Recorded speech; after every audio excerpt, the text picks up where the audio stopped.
My name is Emily Carter, and I was 19 years old the day my life was torn open and remade inside the Charleston County Courthouse. It was supposed to be a quiet will reading a formal occasion where a lawyer would read the words of my late father and where property and numbers on paper would pass hands. But for me, it became the day my stepmother snickered as my stepsister drove the point of a pen into my eye in front of a room full of people who suddenly had no idea what to do. I still remember the smell of the old wood in that courtroom mixed with the faint cologne of expensive suits. The large windows let in a thin slice of Carolina sunlight, and dust floated like particles of judgment above us. I had walked in nervous but steady. I had not expected kindness from Linda, my stepmother, or from Chloe, her daughter, but I also had not expected open violence. When I first sat down, I saw Linda's smirk. It was not the kind of smile people wear at funerals or legal proceedings. It was a curl of lips that told me she already believed she had won. Her pearls gleamed against her neck, and every now and then she whispered to Chloe, who leaned back like a queen waiting to inherit a throne. Chloe's nails tapped against the polished oak of the bench. Tap, tap, tap. Each sound like a countdown to something I could not yet name. The lawyer, a middle-aged man in a navy suit, adjusted his glasses and cleared his throat. "We are here to read the last will and testament of Robert Carter," he began. My father's name struck me like a stone in the chest. I tried to keep my breathing even. I thought of my father's steady voice, of the way he used to read to me when I was a child in Savannah before he married Linda and before my world changed. The lawyer continued, his voice echoing off the walls. Linda leaned closer to Chloe and whispered something I could not hear. They both laughed quietly. My stomach tightened. The first pages of the will were formalities, small assets, old items, all assigned to different relatives. Then he turned to the section about the estate money, the $2 million that remained. The room shifted, every posture suddenly rigid, every eye fixed on the man with the papers. I felt Chloe move beside me, though she was 1 seat away. Her body turned slightly, her hand brushing against the contents of her bag. Linda's lips curved again, eyes glinting. The lawyer read the words slowly. "The remaining estate is to be transferred to my daughter Emily Carter with no trustees and no shared management." For a second, the world froze. Silence. Then the sound of Linda's sharp intake of breath. Chloe's face changed from smug certainty to open fury. Her chair scraped loudly as she stood, too fast, too violent for anyone to react in time. She pulled a pen from her bag. In one motion, she lunged. I barely saw the blur before I felt the searing pain explode across my eye. I cried out, clutching in my face, heat and shock flooding me. The pen slipped from her hand and clattered to the floor, but the damage was done. The courtroom erupted. Gasps, shouts, the heavy boots of officers rushing forward. The lawyer stumbled back, dropping his papers, his voice lost in the chaos. Linda did not scream or gasp like an innocent woman might. She snickered. That sound cut deeper than the pen. A mocking sound, sharp and cruel, echoing even above the confusion. I pressed my hand to my face, tears of pain spilling the metallic taste in my mouth from crying out so loud. The room spun. I heard someone yell to call an ambulance. I heard another voice ordering Chloe to the ground. Chairs, toppled footsteps scrambled, the solemn space of law turned into a battlefield. I struggled to breathe through the agony. The lawyer's assistant bent near me, asking if I could see. My vision blurred, half of the world drowned in white light and throbbing ache. But what burned most was not just the wound. It was the humiliation. Everyone had watched. My stepmother's laughter had told them this was not an accident, not a mistake. It was a performance. Linda wanted me destroyed, not quietly at home, but publicly in front of witnesses, so that even if I lived with the money, I would live with shame. The officers dragged Chloe back, her voice spitting words I could not fully hear, but filled with venom. I caught fragments like "doesn't deserve it" and "liar." My pulse roared in my ears. Somewhere inside the chaos, I realized something cold and fierce. This was never about the money alone. This was about power. Linda had trained Chloe to fight for control, and they had decided to use violence as their last card. As the paramedics rushed in, as strangers looked on with pity or shock, I sat trembling, clutching my face, but inside a different fire lit. they thought I would break. They thought I would fold under the weight of pain and humiliation. But as I replayed the sound of Linda's laugh and the feel of Chloe's hand shoving that pen toward me, I knew this moment would not be my ending. It would be the proof of what they were willing to do and the start of what I was willing to fight. That stab was not just about pain, it was about power, and they had just shown the world exactly who they really were. I grew up in Savannah, Georgia, in a house that looked beautiful from the outside, but felt like a cage on the inside. The street was lined with oaks draped in Spanish moss, the kind of picture you see on postcards tourists buy in gift shops. To neighbors, we looked like a comfortable Southern family. My father, Robert Carter, had steady work and carried himself with dignity. He believed in education, discipline, and tradition. He taught me to read before I started school and used to tell me that a sharp mind would take me further than money ever could. I clung to his words like an anchor. When I was 10 years old, everything shifted. My father remarried. Linda walked into our house like she owned it from the first day. She carried herself with a smooth smile that seemed polished, but behind it was a hardness I could feel even as a child. She had a daughter, Chloe, who was 2 years older than me. Chloe arrived with expensive clothes, shiny hair, and the confidence of someone who had always been told she was special. At first, I thought I would have a sister to share secrets with, someone to whisper to at night. Instead, I learned quickly that Chloe saw me as competition to be crushed. In the beginning, it was small things. She would take my seat at the dinner table, snatch the bigger piece of pie, or roll her eyes when I spoke. But Linda reinforced it with subtle comments. If I answered a question in school and earned a certificate, Linda would say, "That is nice, Emily, but Chloe's performance was the real achievement." My father tried to smooth the edges, telling me to ignore petty remarks, but the tone was set. The house was no longer my safe place.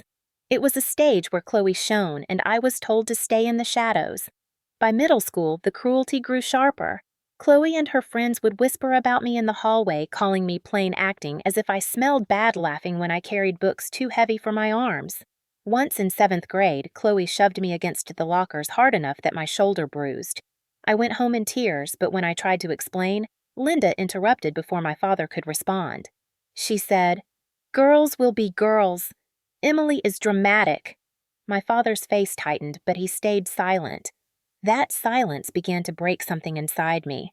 I still had moments with him, quiet evenings when he read aloud from old history books, or when we sat on the porch watching the humid Georgia sky fade into night. But those moments became rarer as Linda extended her influence. She planned the meals, managed the house, filled the calendar with events where Chloe was the star. My father seemed weary, like a man trying to keep two worlds from colliding, but knowing he was losing ground. When I turned 13, the distance widened. Chloe was 15 and already treated like royalty. Linda bought her a used car just so she could practice driving early, while I was told to save allowance money if I wanted anything beyond the basics. One night, I accidentally knocked over a glass in the kitchen. It shattered on the tile, and before I could gather the pieces, Linda stormed in. Her hand struck my cheek so fast I barely realized what had happened. The sting spread across my skin, and the sound echoed in my ears. Chloe stood in the doorway, watching, a smile tugging her lips. My father walked in moments later. He froze his eyes, darting from me to Linda. Then he sighed and told me to be careful next time. That was when I understood fully that I was alone inside my own home. I carried that moment like a stone inside my chest, one that grew heavier with each year that followed. By the time I reached high school in Savannah, the pattern was set. Chloe was the golden child, and I was the problem. Teachers noticed the way Linda doted on Chloe and assumed the whole family adored her. When Chloe made the cheerleading team, Linda threw a party at the house with streamers and cupcakes, inviting half the neighborhood. When I won a writing contest sponsored by the local library, Linda barely looked up from her phone.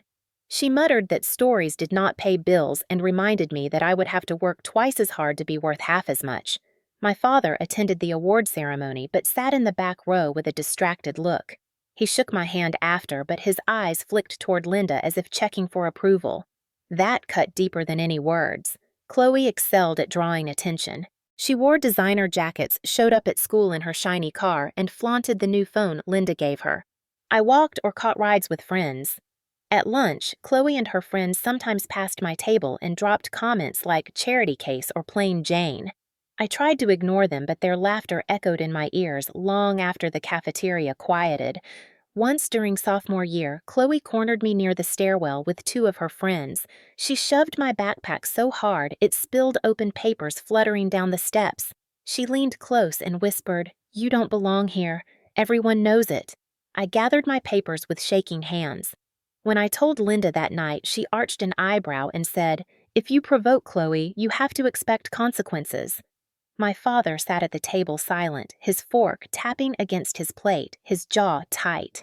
He did not defend me. That silence was worse than the shove. The house itself became unbearable. Dinner conversations revolved around Chloe's grades, Chloe's friends, Chloe's future. Linda praised her every move while I learned to keep my head down and swallow words. If I asked for fairness, Linda's eyes narrowed and she reminded me that my father's paycheck paid the bills, not my little stories or quiet observations. She called me difficult, ungrateful, and dramatic. Each label felt like another chain wrapped around me. On my 16th birthday, the divide became glaring. Chloe received a brand new laptop with a silver bow. Linda bragged that it would prepare her for college. I opened my envelope and found a single $20 bill tucked inside a card. Linda smiled thinly and said, "It's time you learn to be independent." My father nodded, not meeting my eyes. That night, I lay awake in my room, listening to Chloe's laughter drift through the wall as she celebrated with her friends. I clutched my worn notebook, the only gift that mattered to me, and promised myself I would not let them erase me. Still, the cracks deepened. Junior year, Chloe spread a rumor that I had cheated on an exam. It was false, but the whispers followed me for weeks. I walked down hallways feeling eyes burn into my back. Teachers never punished her.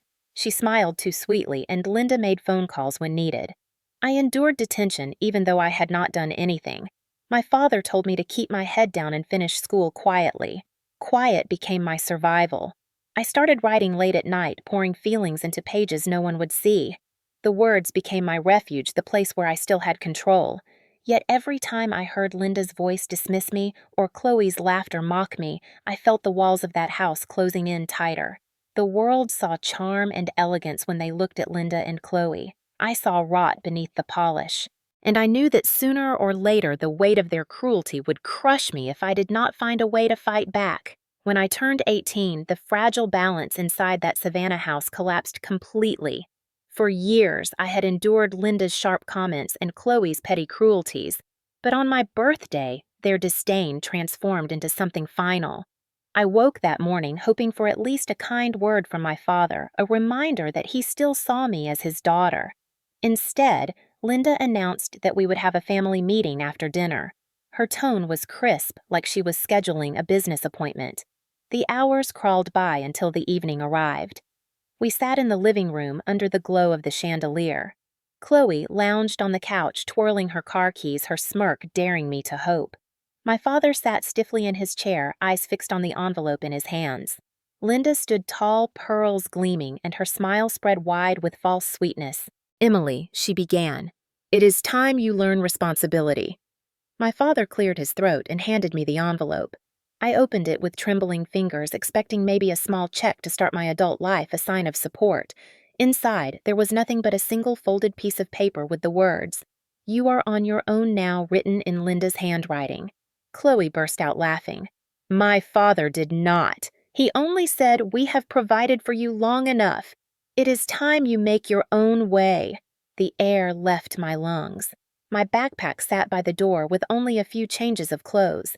They had planned this performance. I asked where I was supposed to go. Linda's smile hardened. "That is not our concern. You will thank us one day." Chloe clapped slowly like it was a theater show. I carried my bag to the door, my cheeks burning, my body shaking with rage and humiliation. My father did not rise from his chair. His silence was the heaviest weight of all. That night, I sat in the back seat of my old Ford Taurus parked near the river. The windows fogged with my breath as I stared at the ceiling and tried to understand how my life had unraveled so completely. I had no money beyond the few crumpled bills in my wallet. My phone battery was low. I closed my eyes and felt both terror and strange freedom. No one could strike me for breaking a glass.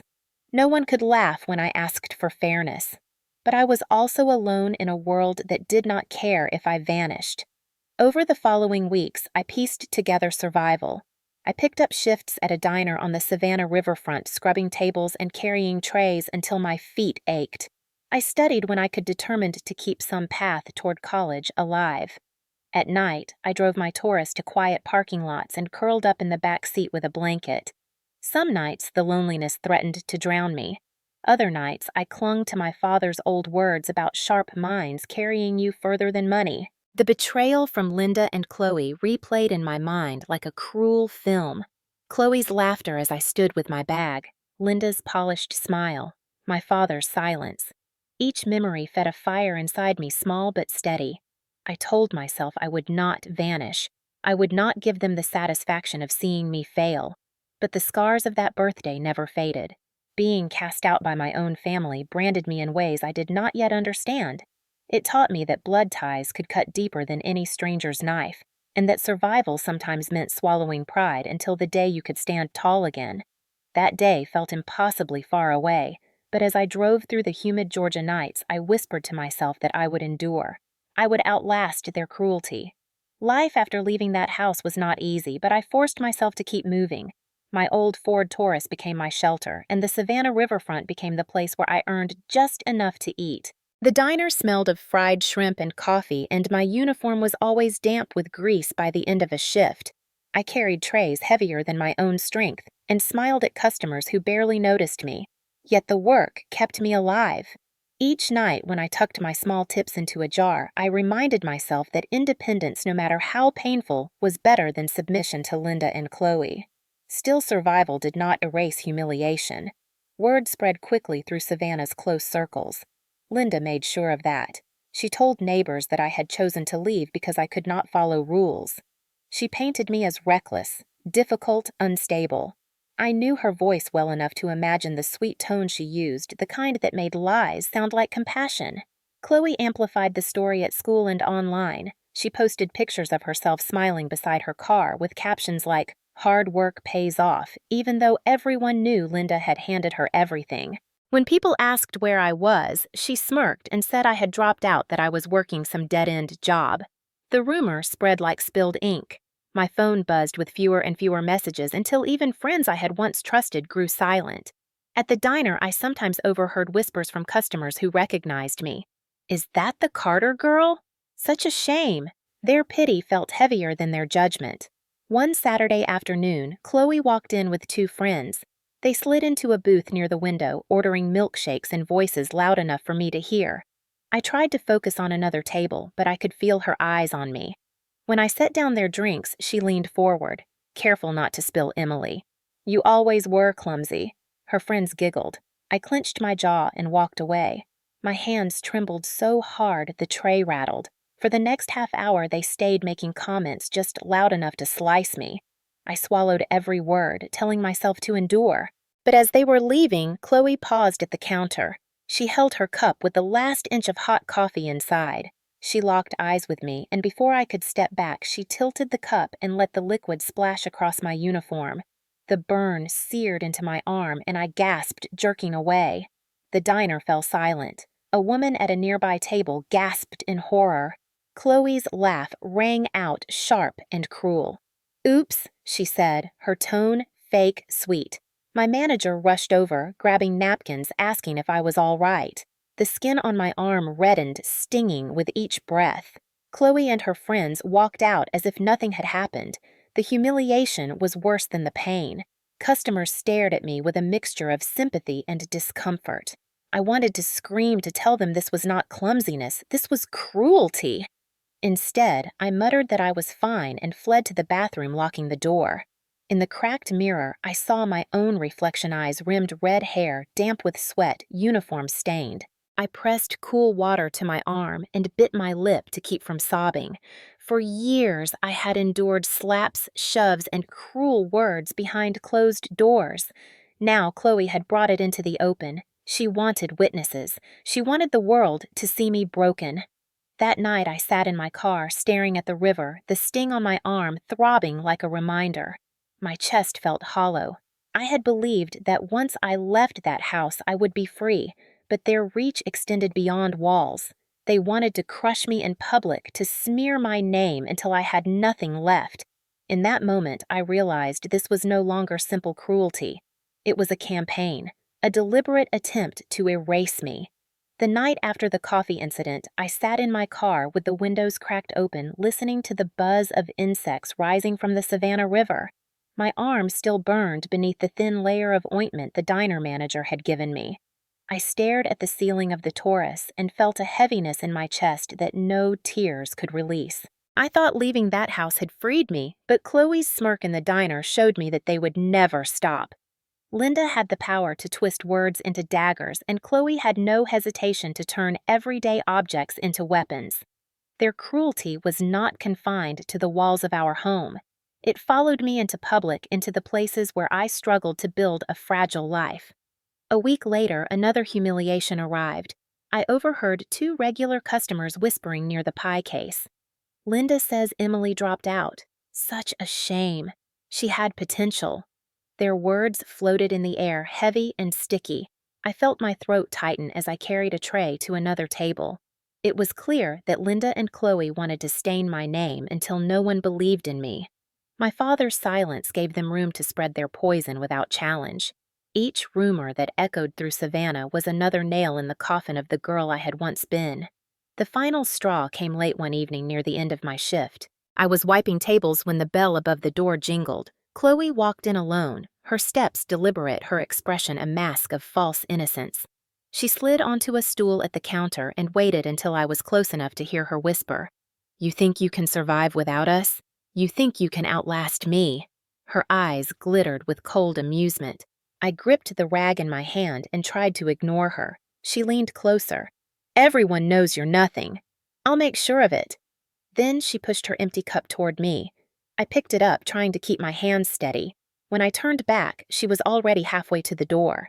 At the threshold, she spun around and said loudly enough for the other customers to hear, "Be careful, Emily. You always ruin everything you touch."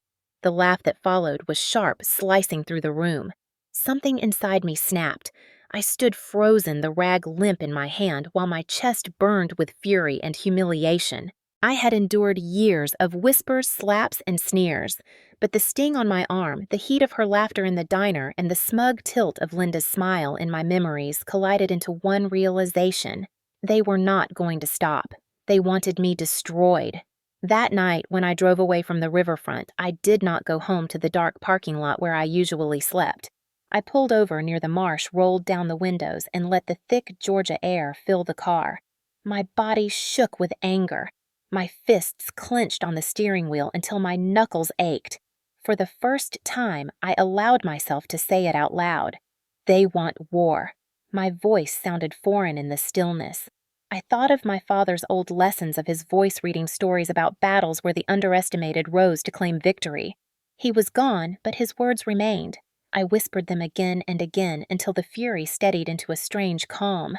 I realized then that Chloe's attack was more than a cruel act. It was a declaration. She and Linda believed I would fold, that I would drown under the weight of humiliation and isolation. But if I let them, they would erase me forever. I could not let that happen. The realization terrified me and strengthened me at the same time.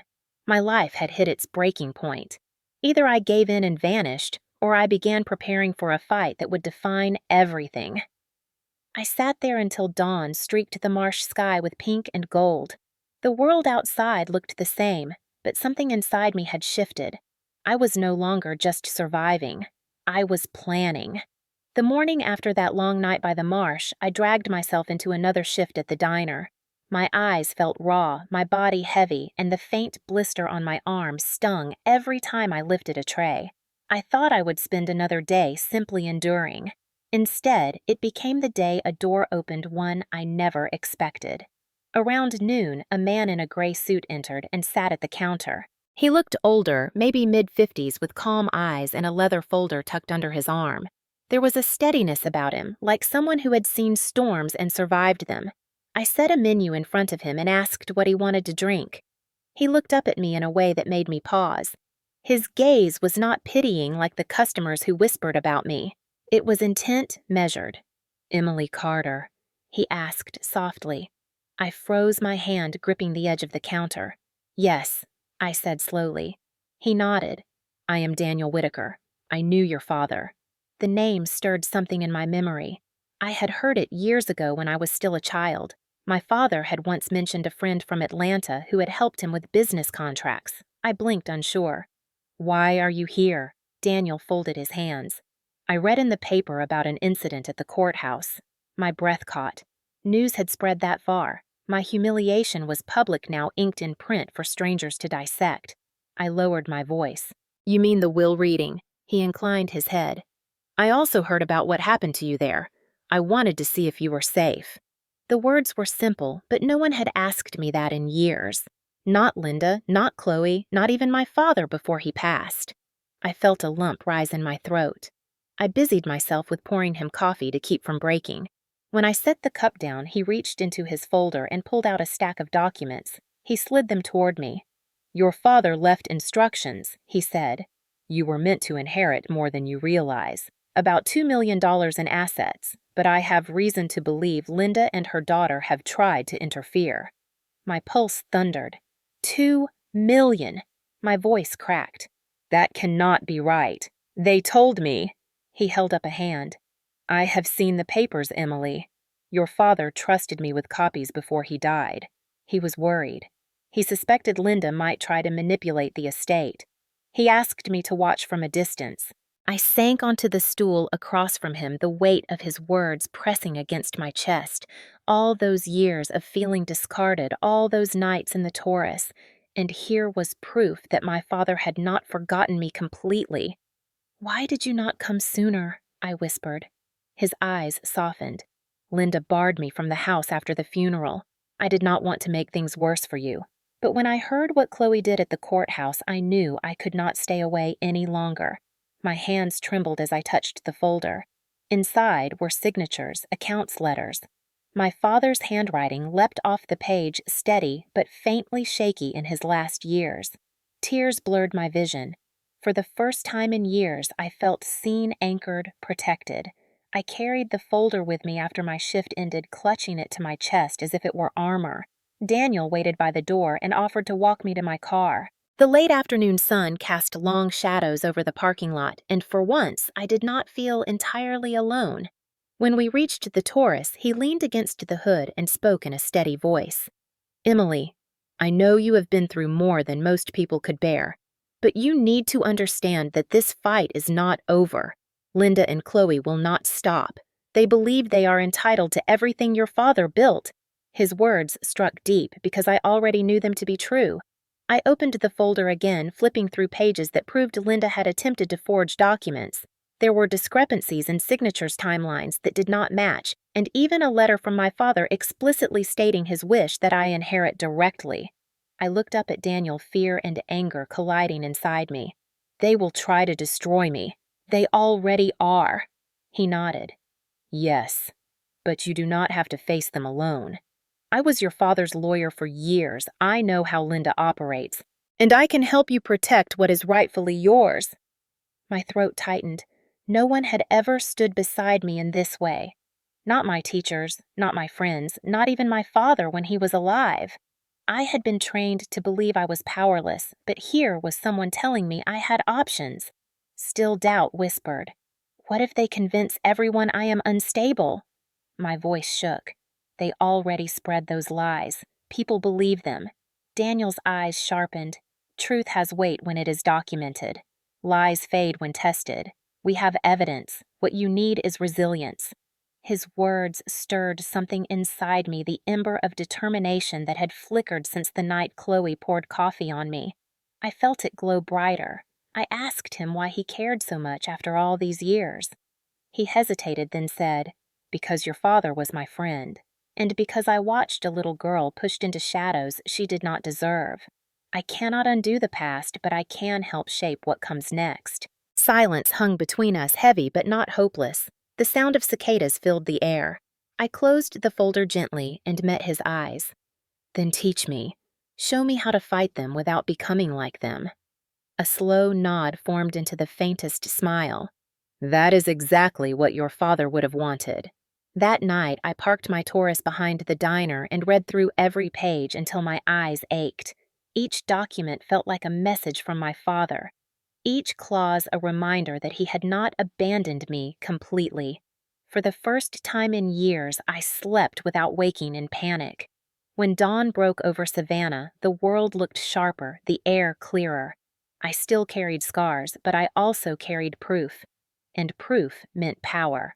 The day of the hearing in Charleston arrived with a weight that pressed on my chest from the moment I woke. The courthouse stood tall against the pale sky, its columns like sentinels guarding judgment. I walked up the steps with Daniel at my side, his leather folder tucked beneath his arm as if it were a shield.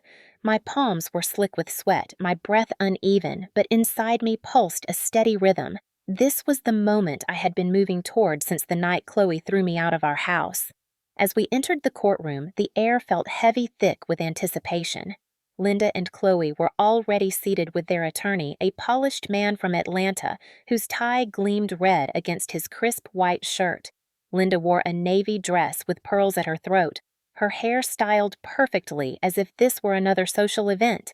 Chloe sat with her arms crossed, tapping her manicured nails against the table, her eyes flashing with the same contempt I had known since childhood. They did not look nervous. They looked certain. My stomach tightened. Daniel touched my shoulder lightly, reminding me to breathe. Across the aisle, I saw neighbors from Savannah who had come to witness the spectacle. Their whispers floated through the room like gnats. That is Emily Carter, the one who caused trouble. Their words stung, but I held my head higher. I knew the truth was about to surface. The judge, Margaret Ellis, entered with firm steps, and the murmurs silenced. Her presence filled the room, her eyes sharp as they swept across us. This court is convened to consider the petition regarding the management of Robert Carter's estate, she said. Linda's attorney rose smoothly, adjusting his jacket. Your Honor, my clients. Linda Carter and her daughter Chloe are deeply concerned for Emily Carter. While they grieve Robert's passing, they cannot ignore the risk of entrusting substantial assets to someone as inexperienced and unstable as Emily. She has no history of financial responsibility. She has no stable home. Her record includes poor decisions and reckless behavior. It is only logical that responsible adults step in to safeguard the estate. His voice flowed like silk, each word crafted to sting. As he spoke, Chloe nodded solemnly, as though she were not the same girl who had humiliated me in public. Linda dabbed her eyes with a handkerchief, pretending grief, her shoulders shaking with practiced tremors. Watching them perform filled me with rage and disbelief. They had turned years of cruelty into a theater production, and they thought the judge would applaud. For a moment, my chest tightened with fear that the performance would work. Daniel rose slowly, unhurried. His calmness steadied me. He placed the folder on the table and adjusted his glasses before speaking. Your Honor, this case is not about competence. It is about greed. My client, Emily Carter, has been portrayed as reckless and unstable. The truth is far different. The truth is documented. He opened the folder and pulled out the first exhibit. This is a statement from a manager at the Riverfront Diner in Savannah. It details an incident where Chloe Carter deliberately poured scalding coffee on Emily during her shift. Multiple witnesses confirm it. That is not the act of a responsible heir. That is the act of a bully intent on breaking someone publicly. Murmurs rippled through the courtroom.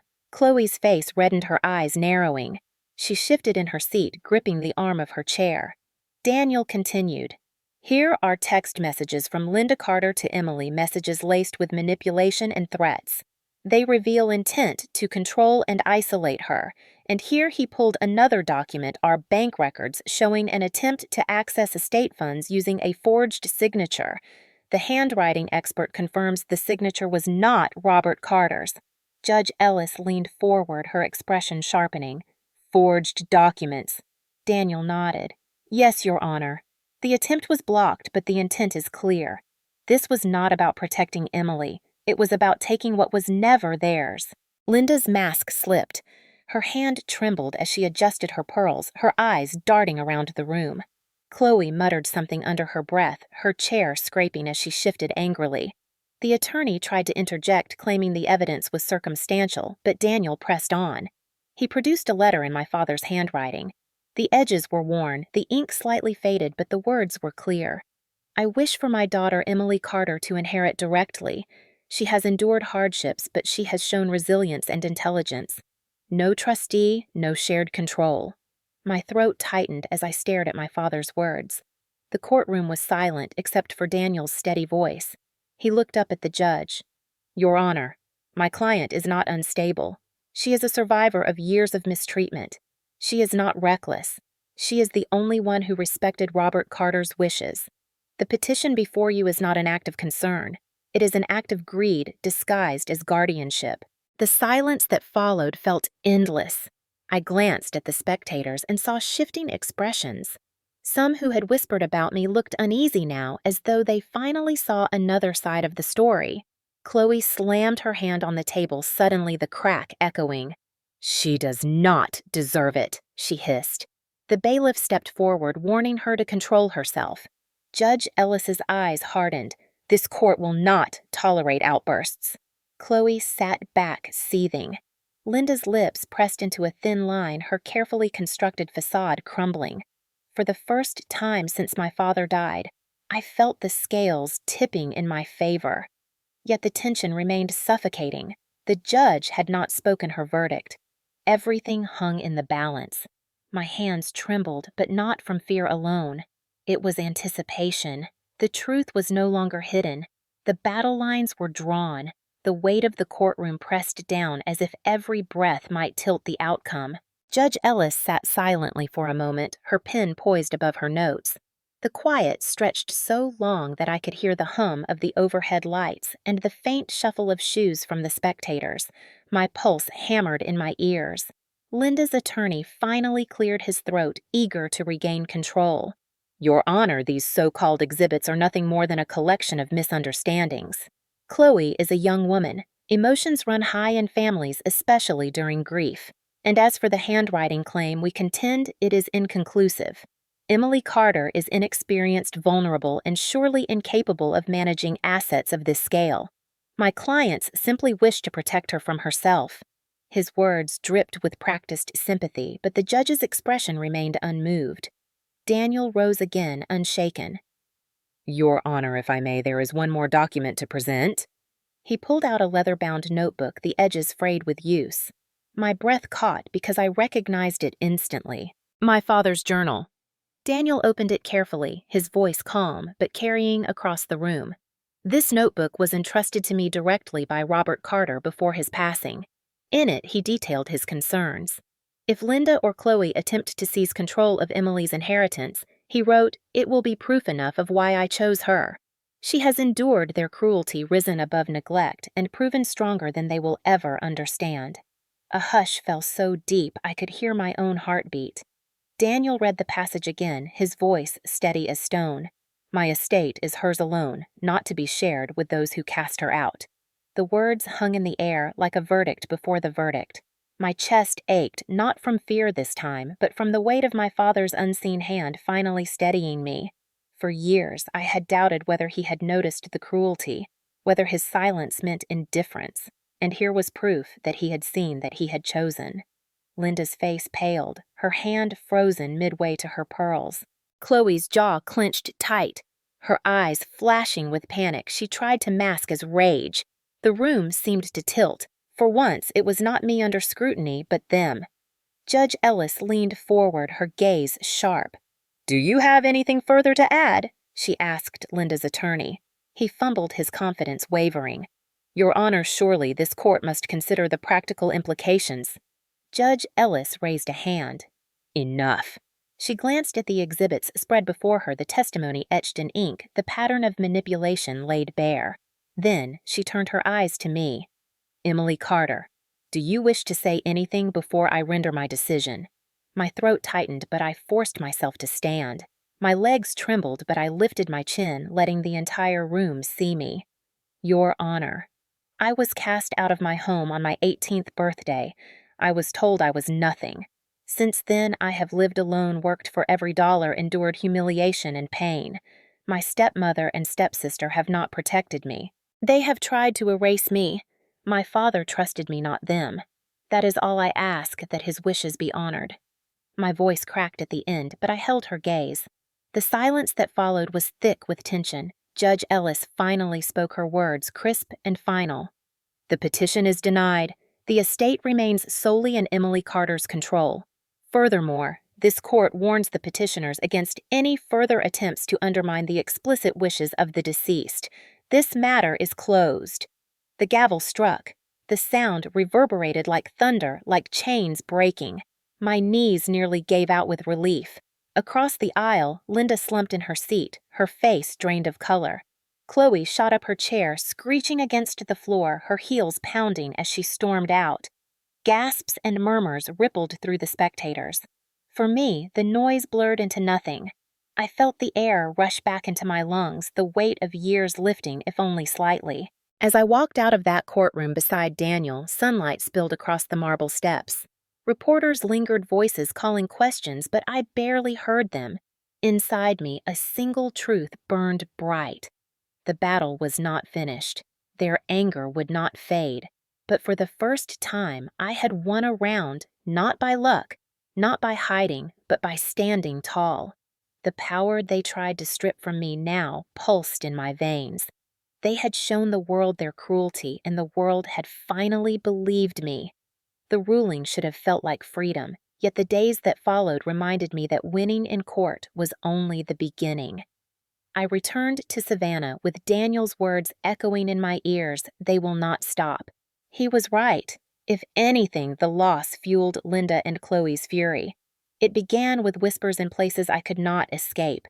At the diner, two women who had once smiled at me leaned close to each other as I refilled their coffee cups. One muttered, just loud enough for me to hear, "Her own family says she is unstable." The other shook her head, pity clouding her face. Imagine wasting $2 million on a girl like that. My hand shook as I set down the pot. They would not look me in the eye. By the end of the week, I heard my name at the grocery store check out the clerk mumbling to another customer. She tricked the court, took what was not hers. Their words spread faster than truth ever could. I knew Linda's network of friends in the Savannah Historic District women who thrived on gossip like air. They carried her lies into salons and church groups until strangers I passed on the street looked at me with suspicion instead of kindness. Then the harassment grew tangible. One night I returned to my car after a late shift and found the rear window shattered. Glass glittered across the back seat where I usually slept. A brick lay among the shards wrapped in paper with a single word scrawled in harsh ink, "Thief." My stomach dropped.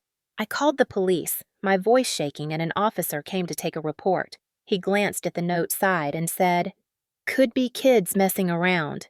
But I knew better. Linda and Chloe had lost in court, so now they wanted to win by fear. I swept the glass out with trembling hands, each piece cutting into my fingers. That night, I drove aimlessly through Savannah's dark streets before finally parking near the marsh. I locked the doors and hugged my knees to my chest, fighting the panic rising inside me. The next morning, Daniel called after hearing from the police.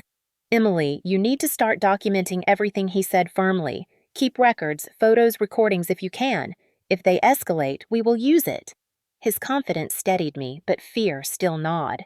Days later, Chloe appeared in person. I was walking home from the diner when I heard footsteps quicken behind me. Before I could react, she yanked my hair, dragging me backward toward the curb. Pain shot through my scalp. She hissed in my ear, "You should have given it up. Everyone knows you cannot handle it." I stumbled and fell hard against the edge of the sidewalk, my palms scraping raw. She released me only when headlights turned onto the street. She straightened her jacket and walked off as if nothing had happened. I sat on the ground, trembling, blood dripping from my hands, humiliation burning hotter than the pain.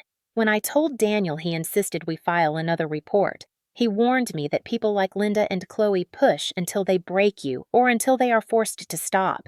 I could not let them break me. So I bought a cheap recorder with my tips and carried it everywhere. I snapped photos of the bruises forming on my arms. I wrote down dates and times in a notebook with shaking hands.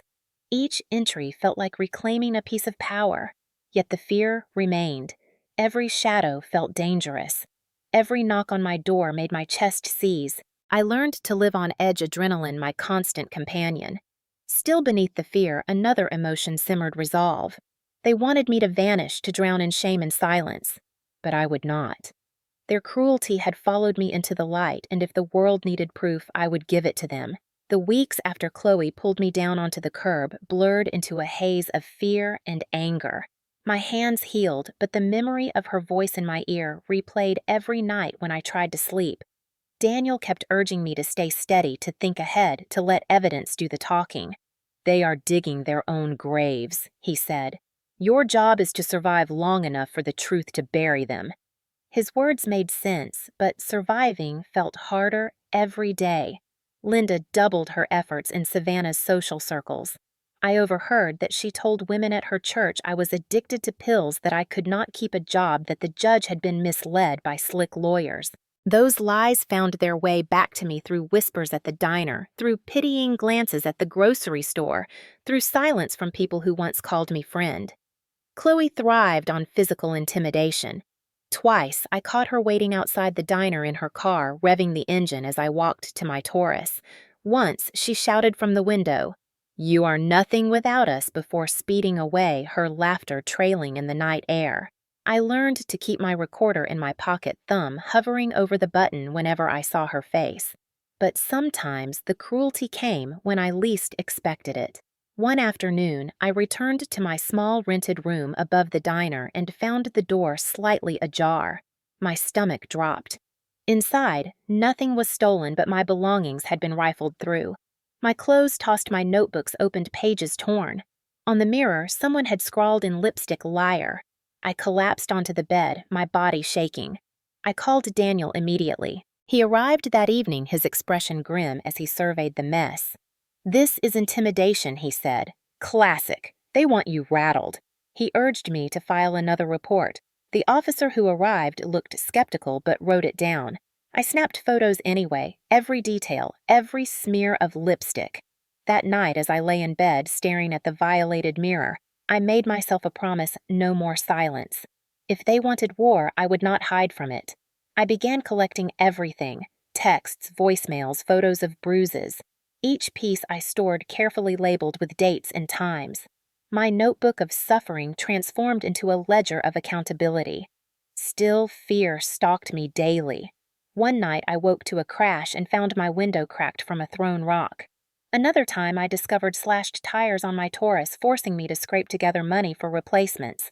Each act chipped away at my sense of safety, but each act also hardened me. I felt my fear curdle into anger, and my anger sharpen into determination. Daniel reminded me to breathe, to think like my father had taught me, sharp mind over chaos. "You are stronger than you think," he said during one of our late-night meetings. His faith became fuel. One evening after a particularly grueling shift, I sat at the counter long after closing, the diner lights buzzing overhead. My uniform smelled of grease, my feet ached, but inside me, something was shifting. I realized that for years, Linda and Chloe had thrived on my silence. They had counted on me to hide bruises, to swallow tears, to bow under shame. But I had evidence now, and with Daniel beside me, I had a path to turn their lies against them. That night I clicked on my recorder and spoke aloud, my voice low but steady. "They will not erase me. They will not control me. Every strike, every whisper, every scar, I am keeping it all. And one day it will destroy them." Hearing those words in my own voice gave me strength. The fear remained, yes, but no longer alone. It was twined with resolve, with the knowledge that the war was turning. The second hearing came faster than I expected, summoned after Daniel filed motions with the pile of evidence we had gathered. Charleston County Courthouse loomed larger this time, not because it had changed, but because I walked in differently. I was not just the girl in a grease-stained uniform anymore. I was the girl who carried proof. The morning air outside was sharp seagulls circling above the harbor.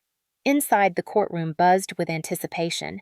Neighbors from Savannah filled the benches again, eager for scandal. Reporters had gathered, scribbling notes, cameras waiting. Linda arrived in another flawless suit, pearls gleaming, her lips painted a shade too bright. Chloe stormed in behind her, restless, her anger simmering so visibly she nearly knocked over her chair as she sat. Their attorney whispered furiously, but I could see the cracks. They had not expected the case to reach this stage. They had not expected me to endure. I sat beside Daniel, my hands clenched together. When the judge entered, silence swept the room. Judge Ellis wasted no time. "Mr. Whitaker, you may proceed." Daniel rose with deliberate calm. "Your Honor, since the last hearing, my client, Emily Carter, has endured repeated harassment, intimidation, and slander at the hands of Linda and Chloe Carter. Today we present the evidence." He motioned for the bailiff, who dimmed the lights. On the screen appeared the first video grainy footage from the diner's security camera. It showed Chloe leaning over the counter, tilting a cup of hot coffee onto my arm. Gasps rippled through the room. The burn, the shock on my face, the laughter, it was all there. The sound of chairs shifting filled the silence. Chloe hissed. "That's not how it happened," but the judge's eyes silenced her. Daniel moved to the next slide. Screenshots of text messages glowed against the courtroom walls. Linda's words appeared in stark black letters. "You are ungrateful. You will regret this." Another message read, "If you do not share, we will take it." The spectators shifted, whispers rising. Daniel's voice cut through. "These are not the words of guardians concerned for Emily's well-being. These are threats." Then came the photos. The brick through my window, the shattered glass across my car seat, the lipstick message on my mirror. Each image appeared on screen, accompanied by police reports Daniel handed to the judge. Finally, he held up my small recorder. "And here, Your Honor, are audio clips recorded by Emily herself." He pressed play. Chloe's voice filled the room, unmistakable and venomous. "You are nothing without us. Everyone knows you cannot handle it." Gasps echoed again, followed by stunned silence. I sat frozen, my body trembling as my own tormentors' voices betrayed them. Daniel ended the presentation with the final piece. He guided me gently to the witness stand. My knees shook as I stood, but I forced each step forward. I swore the oath and sat down, the courtroom pressing in from all sides. Daniel's voice softened. "Emily, please tell the court what Chloe did during the will reading." My heart pounded, but I lifted my chin. She stabbed me in the eye with a pen. Gasps rippled. I reached up with careful hands and removed the bandage that still covered my healing wound. A hush fell so deep I could hear someone's breath catch in the gallery. "She did this while my stepmother laughed," I said, my voice steady even as my chest ached. "And they tell the world they want to protect me." My words settled into silence that no one dared break. Judge Ellis's eyes darkened, her expression unreadable. I replaced the bandage and folded my hands in my lap. For the first time in years, I did not feel invisible. I felt seen. The silence that followed my testimony felt endless. Every eye in the room fixed on me, yet for once I did not shrink. Judge Ellis leaned back, her fingers steepled her gaze, sweeping from me to the defendants. Linda shifted in her seat, dabbing at her forehead with a tissue, though the courtroom was cool. Chloe's jaw worked furiously, her fists clenched tight on the table. Their attorney rose quickly, attempting to regain control. "Your Honor, this is a family matter that has simply grown heated. My clients admit emotions may have run high, but these images and recordings are taken out of context. Surely the court must see that Emily is exaggerating for personal gain." His words sounded hollow even to my ears. Daniel stood without waiting for permission. "Your Honor, nothing in these exhibits is exaggeration. The court has seen physical evidence of assault, intimidation, and fraud. Emily Carter has been maligned, threatened, and physically harmed by the very people who claim to care for her. The question before you is not whether she is capable. It is whether Linda and Chloe Carter are willing to respect the law." Judge Ellis's eyes sharpened. She turned to Linda. "Mrs. Carter, do you deny the signature on the forged documents?" Linda's lips parted, then closed again. Her eyes darted to her attorney. I only wanted to ensure things were handled responsibly," she stammered. The judge cut her off. "Do you deny it?" Linda faltered. "No, Your Honor." A stunned murmur spread across the room. Judge Ellis's gaze shifted to Chloe. "And you, Miss Carter, do you deny that you attacked Emily with a pen during the will reading?" Chloe shot to her feet, her voice shrill. "She deserved it. She stole everything from us. She thinks she's better than me, better than my mother, better than all of us." The bailiff moved toward her as her words cracked into a scream. The judge's gavel struck once, hard. "Order!" Chloe froze, her chest heaving. For the first time, her mask of arrogance shattered completely. The judge's voice rang steady and cold. "This court does not tolerate violence, nor will it reward deceit." She turned to the gallery. "The evidence is overwhelming. This court hereby rules that Emily Carter is the sole rightful heir to Robert Carter's estate. Furthermore, Chloe Carter is referred to the district attorney for charges of aggravated assault. Linda Carter is fined for fraud and barred from any involvement with the estate. This matter is resolved." The gavel struck again. The sound echoed like finality. For a moment, I could not move. The weight of her words settled over me like sunlight after years of rain. Around me, the gallery buzzed people, whispering, heads turning. Linda slumped in her seat, her pearls askew, her lips trembling as if the mask had finally cracked beyond repair.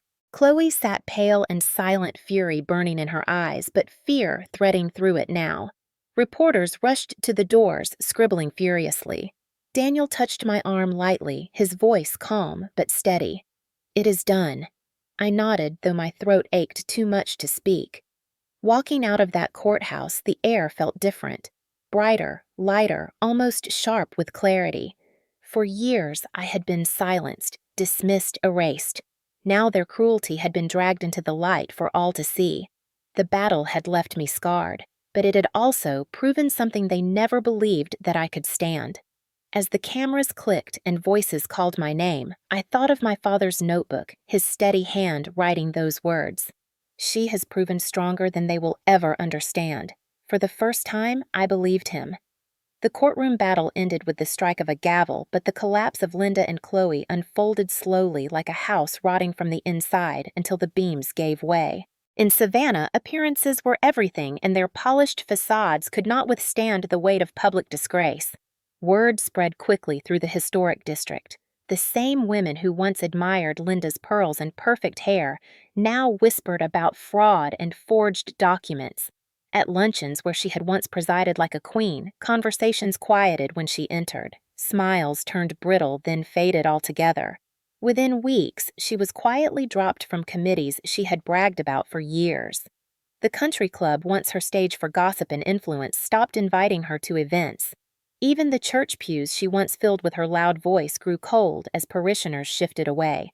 Linda tried to hold her head high, but each step revealed the crack in her composure. Chloe fared no better. At the College of Charleston, where she strutted through campus like she owned the place, the assault charges became common knowledge.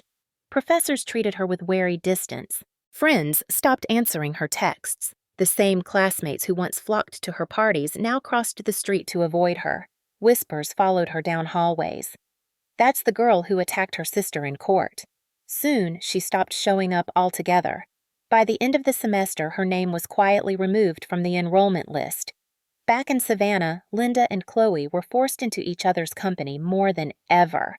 Their home, once a gleaming showcase, grew weary. The shutters faded, the lawn went untrimmed, and the driveway that had always held Chloe's car now sat empty. Neighbors noticed their curiosity mingling with scorn. Inside that house, I imagined the bitterness grew like mold feeding on itself. Linda stripped of her influence. Chloe stripped of her image. Two women who had thrived on controlling me now trapped in their own downfall.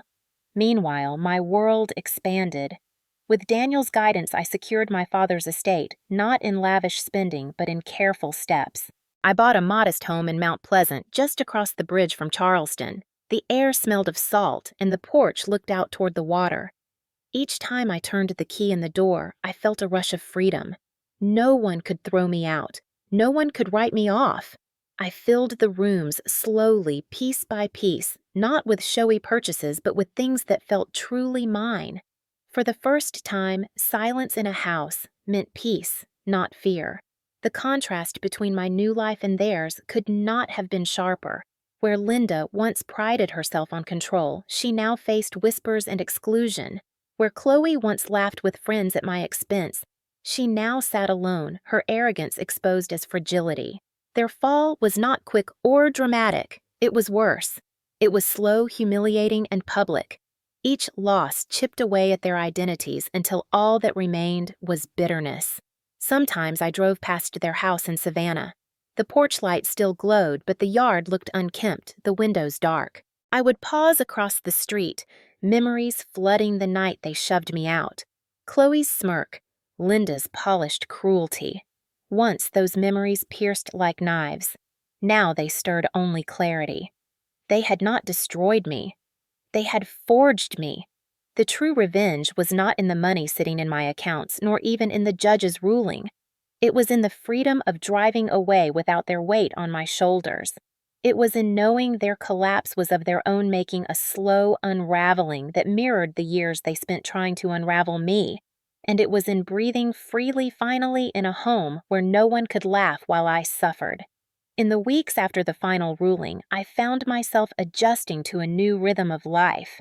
For years, I had lived in a state of constant defense, bracing for the next blow, the next insult, the next humiliation. Now the silence was different. It was not the tense quiet of waiting for Linda's footsteps or Chloe's mocking laughter. It was a calm quiet, the sound of my own breath in a space that belonged to me. In my small house in Mount Pleasant, I spent evenings on the porch, the salty wind brushing my face as I listened to the distant hum of boats on the water. I thought often of my father. For so long I had questioned his silence in the face of Linda's cruelty. I had wondered if he saw me at all. Yet his journal, his letters, and his choice to leave everything to me showed me that he had seen more than I realized. He had trusted me to endure and then to rise. That trust became the foundation on which I began to rebuild. Still, the scars lingered. Sometimes in the grocery store, when someone looked at me too long, I felt the old fear rise as if whispers trailed behind me.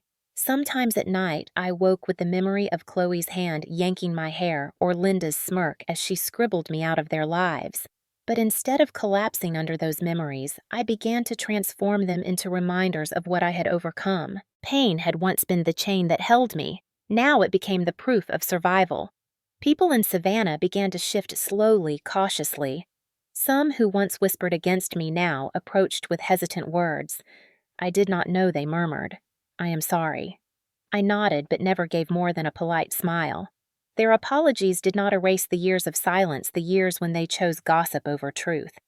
I learned that forgiveness did not always mean reconciliation.